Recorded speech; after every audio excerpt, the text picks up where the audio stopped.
Polish film है। Film की शुरुआत में हमें किंडरगार्टन का सीन दिखाया जाता है, जहाँ बच्चे स्टेज पर परफॉर्म कर रहे हैं। इसमें जिस बच्ची ने ब्लू कलर की ड्रेस पहनी है, उसका नाम ओला है। मार्था ओला की मॉम है। वो पोलैंड के एक टाउन में रहते हैं। साल है 2004।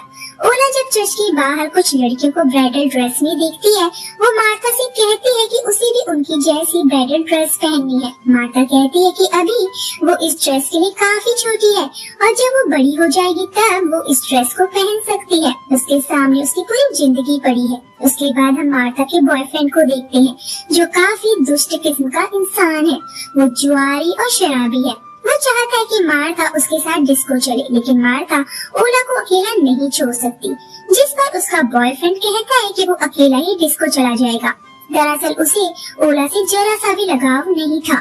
मार्था अपने काम पर चली जाती है और अपने बॉयफ्रेंड से ओला का ख्याल रखने को कहती है। काम पर रहते हुए वो एक ट्रक को नोटिस करती है, जिसके बाहर एक क्लाउन बना हुआ था।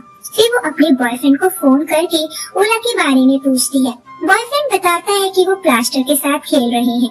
मार्था उससे कहती है कि ओला को डस्ट से एलर्जी है, इसीलिए वो ओला को बाहर जाकर साइकिल चलाने को कहती है।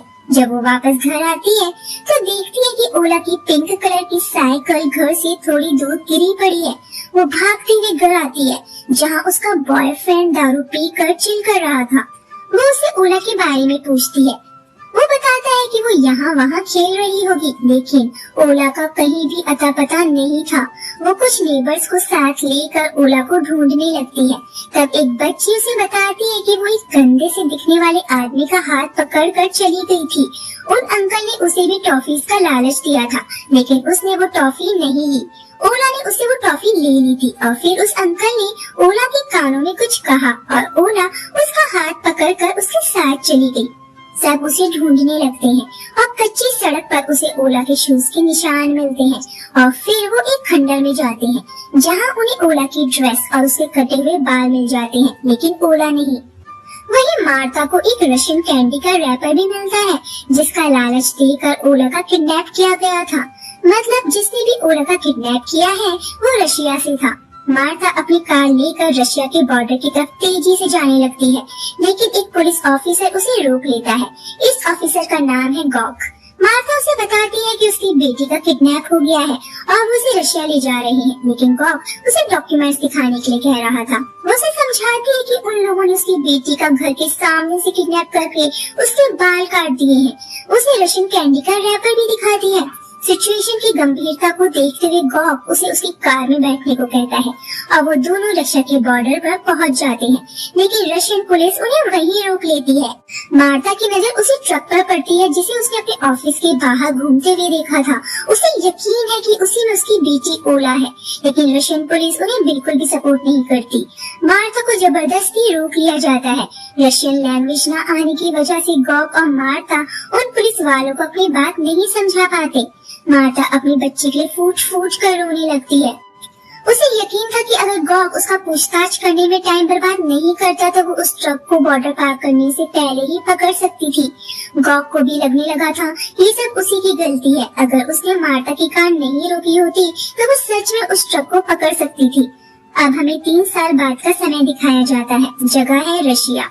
यहाँ हम कुछ बच्चों को एक घर में ड्राइंग करते हुए देखते हैं। तभी वहाँ गैस पाइप फटने से तेज धमाका होता है और फिर एक आदमी जिसका नाम ओलेग है इन सारे बच्चों को लेकर बाहर आ जाता है। फायर ब्रिगेड वाले वहाँ आते हैं। उन्हें एक फ्लैट के बाथरूम से बच्चों की कुछ आपत्तिजनक तस्वीरें मिलती हैं और जब ओलेग वापस आता है पुलिस उसे अरेस्ट कर लेती है। उन बच्चों में से एक लड़की जिसका नाम वाडा है पुलिस से हाथ जोड़कर कहती कि ओलेग को छोड़ दो, लेकिन पुलिस उन बच्चों को वहीं छोड़कर चली जाती है। कायदे से उन्हें इन बच्चों को किसी सेफ जगह पहुंचा देना चाहिए था। ऑफिसर तानिया ओलेग से पूछताछ करती है और उसके छोटे बच्चों में शौक के बारे में पूछती है। वो उसे बच्चों की वही गंदी गंदी तस्वीरें दिखाकर पूछती है कि उसका इन सब से क्या रिश्ता है, लेकिन ओलेग कुछ भी न जानने का नाटक करता है और कहता है कि वो अपना फ्लैट कई बार किराए पर दे चुका है। उसे नहीं पता कि ये सब किस इंसान की करतूत है। ऑफिसर की बातों से हमें पता चलता है कि सारे बच्चे पोलैंड से हैं। मतलब इन सारे बच्चों की तस्करी करके यहाँ लाया गया था।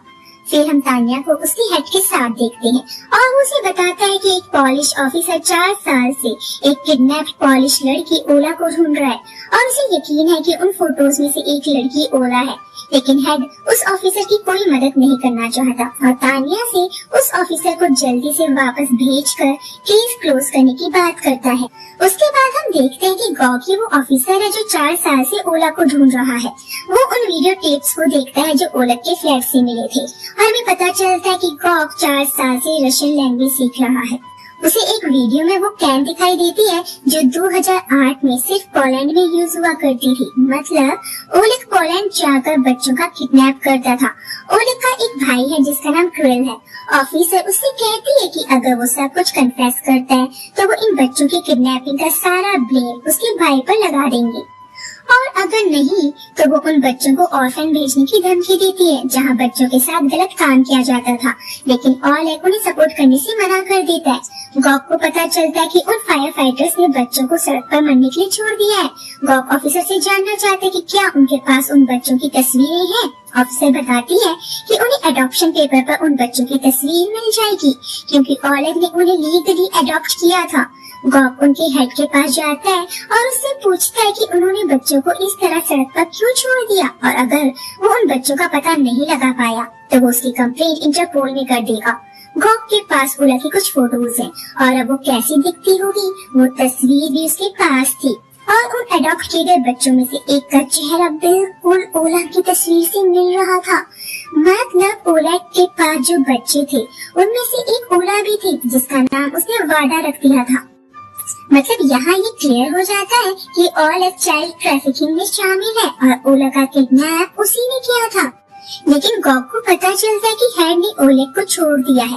उस बेवकूफ हेड ने केस भी क्लोज कर दिया था। ऑफिसर अपने हेड को बताती है कि उन 5 बच्चों का किडनैप किया गया है और इंटरपोल ने उनके इस शक को कंफर्म किया है। गॉक को पता चलता है कि ओलेग का एक भाई है क्रिल। उधर ओलेग उन बच्चों को लेकर अपने भाई क्रिल के पास आ जाता है। क्रिल को पता लग गया है कि उसे पुलिस ने अरेस्ट किया था, इसीलिए अब वो कोई रिस्क नहीं लेना चाहता। वो ओलेग से उन बच्चों को बेचने के लिए कहता है। ओलेग चाहता है कि वो वाडा यानी कि ओला को उसके पास रहने दे। ओलेग दरअसल ओला के साथ ज्यादा इन्वॉल्व था और उसे खुद से दूर नहीं करना चाहता था। क्रिल उसे समझाता है कि वो उसके लिए एक नया खिलौना यानी कि किसी नए बच्चे का बंदोबस्त कर देगा। फाइनली उन बच्चों को ट्रक में भर दिया जाता है ये कहकर कि वो सब छुट्टियां मनाने जा रहे हैं। उन बच्चों को नहीं पता कि उनकी तस्करी की जा रही थी। तब तक वहाँ गॉक और तान्या भी आ जाते हैं लेकिन ट्रक तब तक निकल चुका था। लेकिन वहाँ उन्हें ओलेग मिल जाता है जो भागने की कोशिश कर रहा था। वो ओलेग को टॉर्चर करके जान लेते हैं कि बच्चों को बेचने के लिए यूक्रेन के एक शॉपिंग मॉल में ले जाया जा रहा है। उधर क्रिल जब यूक्रेन के बॉर्डर पर था वहाँ एक पुलिस वाला उसके ट्रक को रोक कर छानबीन करने लगता है। तभी एक दूसरा पुलिस वाला वहाँ आकर अपने साथी से कहता है कि वो क्रिल को जानता है। दरअसल ये पुलिस वाला भी चाइल्ड ट्रैफिकिंग से जुड़ा हुआ था और ऐसे इलीगल काम को पैसों के लिए सपोर्ट करता था। उसे पता है कि इस ट्रक में बच्चों की तस्करी की जा रही है लेकिन वो पैसे लेकर उस ट्रक को छोड़ देता है। तान्या यूक्रेन नहीं जा सकती इसीलिए वो गॉक के लिए एक कार का अरेंज करती है जिससे वो यूक्रेन जा पाए। यूक्रेन पहुंचकर उसे शॉपिंग मॉल के बाहर वही ट्रक दिखता है लेकिन जब वो उस ट्रक को चेक करता है उसके अंदर कोई नहीं था। उधर क्रिल उन बच्चों की 2 आदमियों से डील कर रहा था। मोल भाव करने के बाद वो आदमी उन सारे बच्चों को खरीद लेता है। उधर गॉक भी मॉल पहुंच जाता है और सिक्योरिटी से झूठ कहता है कि उसकी बेटी का इस मॉल में किडनैप हो गया है ताकि मॉल के सारे एग्जिट को बंद कर दिया जाए। और तब उसे कैम में वो 5 बच्चे दिख जाते हैं जो उन 2 आदमियों के साथ मॉल से बाहर जा चुके थे। मतलब गॉक की सारी मेहनत बेकार चली गई थी। कहानी 5 साल आगे जाती है। जगह है इंग्लैंड।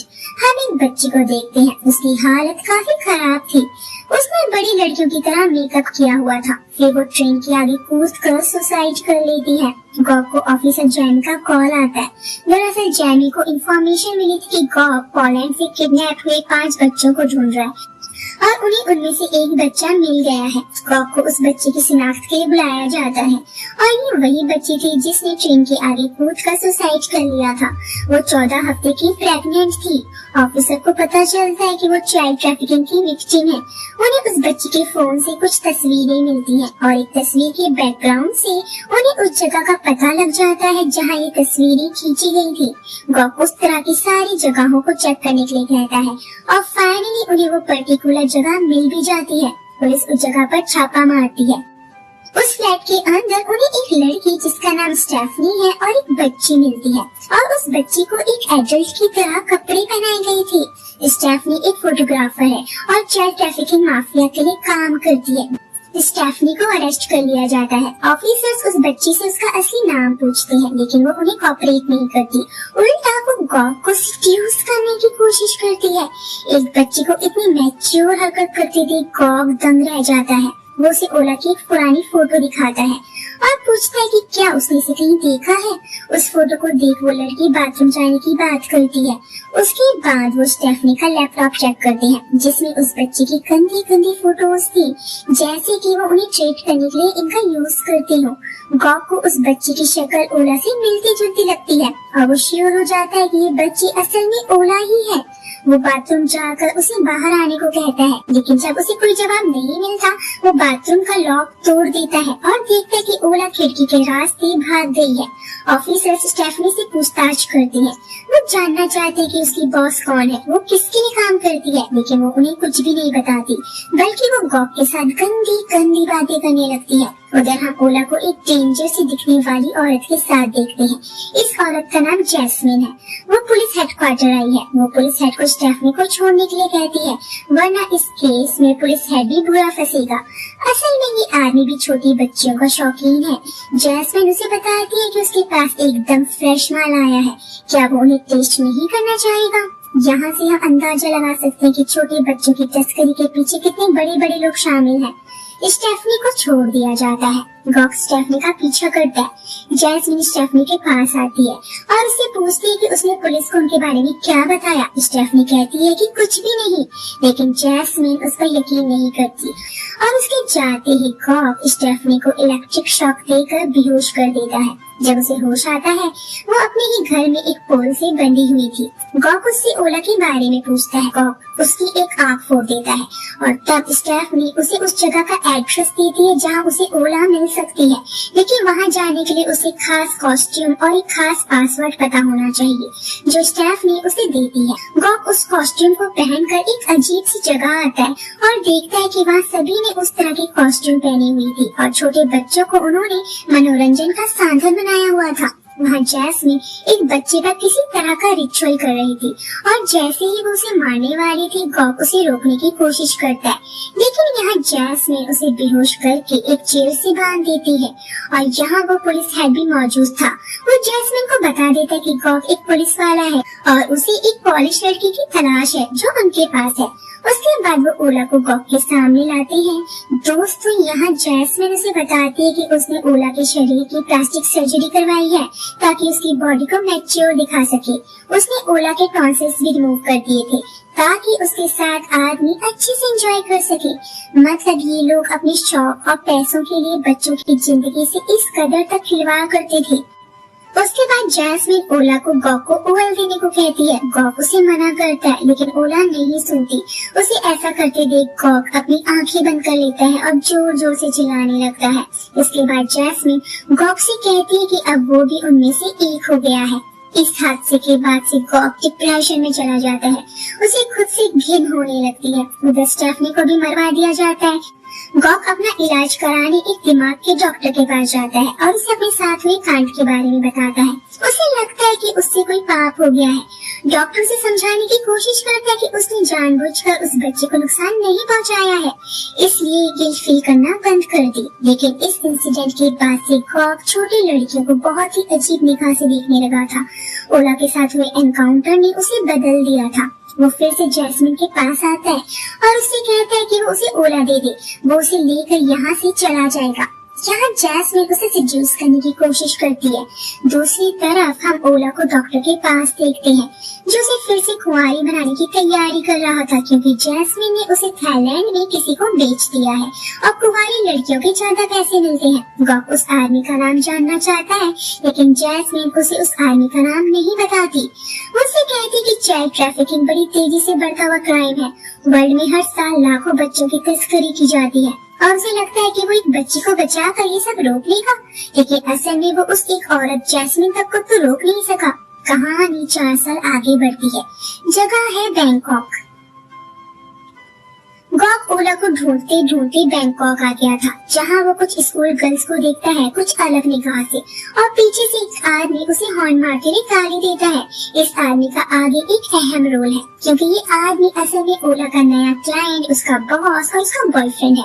ओला अब इसी के साथ रहती है। दोनों एक साथ काफी खुश दिख रही हैं, लेकिन इस आदमी के असली पत्ते आगे खुलेंगे। ओला उसके बाद अपने 3 क्लाइंट्स के साथ इंटीमेट होती है और बाद में हम उसे उन तीनों लोगों का स्पर्म एक आदमी को बेचते हुए देखते हैं। वो आदमी उसे वहीं खड़े खड़े पी जाता है। उधर गॉक उन नंबरों पर कॉल करके ओला का पता लगाने की कोशिश करता है जो कॉल गर्ल्स के नंबर थी। वो उन्हीं में से एक लड़की के पास जाता है और उसे ओला की फोटो दिखाकर उसके बारे में पूछता है। वो लड़की ओला के बारे में बताने के $500 मांगती है। गॉक उससे कहता है कि उसे $500 दे देगा, लेकिन अगर वो उसे बेवकूफ बना रही है तो वो उसे मार डालेगा। लड़की घबरा जाती है और कहती है कि वो इस लड़की के बारे में कुछ नहीं जानती। उधर जॉन काफी नशे में है और ओला के साथ इंटीमेट होने की कोशिश कर रहा है, लेकिन उससे कुछ भी नहीं हो पाता। दरअसल जॉन कुछ भी करने के लायक नहीं था और ऊपर से वो एक बहुत ही बड़ा साइको भी है। ओला खुद को एक चेयर से हैंडकफ करके बैठ जाती है और फिर जॉन उसे बहुत बुरी तरह मारता है। साइको लोग इस तरह के गेम खेला करते हैं अपनी कमजोरियां छिपाने के लिए। बाद में वो ओला से माफी मांगता है। ओला कहती है कि वो उसे बहुत प्यार करती है। जॉन उसे उसका प्यार प्रूव करने को कहता है और फिर हम ओला को टैटू शॉप पर जॉन डॉग के नाम का टैटू बनवाते हुए देखते हैं। उसके बाद वो अपनी नए क्लाइंट से मिलने के लिए तैयार होती है और हम देखते हैं कि गॉक ने उसे बुक किया है। उसे देखो दरवाजा बंद करने लगती है। गॉक उसे वापस घर चलने के लिए मनाने की कोशिश करता है। उसे उसके बचपन की फोटोज दिखाता है। वो पूछती है कि उस बच्ची ने अपने हाथ में क्या पकड़ा हुआ है। गॉक बताता है कि ये उसकी फेवरेट कैंडी थी, लेकिन ओला को उसकी बातें फेक लगती है। अब वो वापस जाने से मना कर देती है। गॉक उसे अपना फोन नंबर देकर कहता है कि अगर वो अपना मन बदलना चाहे तो उसे कॉल कर ले। वो उसकी फोटो क्लिक करता है उसकी मॉम को भेजने के लिए। फिर हम मार्था को देखते हैं। वो गॉक से पूछती है कि वो दोनों वापस कब आ रहे हैं। गॉक बताता है कि ओला वापस नहीं आना चाहती। उधर ओला जब जॉन के साथ थी उसे ब्लीडिंग होने लगती है और उसे पता चलता है कि वो प्रेग्नेंट है। ये सुन जॉन उस पर चिल्लाने लगता है। अब वो अबॉर्शन भी नहीं करवा सकती थी, लेकिन ये बात वो जॉन से छिपाती है। अगले दिन जब वो अपना अल्ट्रासाउंड करवाने जाती है, अपने बेबी को देख वो काफी इमोशनल हो जाती है। डॉक्टर उसे एक मेडिसिन देता है जिसको लेने के बाद बेबी धीरे धीरे खुद मर जाएगा। जॉन उसका हॉस्पिटल के बाहर वेट कर रहा था।